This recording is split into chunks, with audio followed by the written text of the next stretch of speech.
নবীজি বলেছেন, কেউ যদি ভাঙ্গা অন্তর জোড়া লাগায় তাকে বিনা হিসাবে জান্নাতে দেবে, তাহলে কেউ যদি জোড়া অন্তর ভেঙে দেয় সে তো বিনা হিসাবে জাহান্নামে যাবে। সেজন্য আমি ভাবছি আমি কখনো আমার নিজের অজান্তে কারো মন ভাঙলাম কিনা, এই ভয়টা আমি পাচ্ছি। আজকে আমরা একটা সিএনজি ওয়ালাকে ঠাস করে থাপ্পড় মেরে দিই, এটা রিক্সাওয়ালার পট করে কলার ধরে ফেলি, এটা এতিমকে রাস্তাঘাটে ধরে ইনসাল্ট করি, একটা গরিব মানুষকে চেয়ার থেকে নামিয়ে দিই, একটা ফকিরকে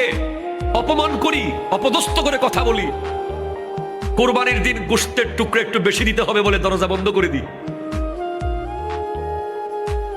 কত অন্তর আমরা ভেঙে দিই, কতজনকে মায়ের বুক থেকে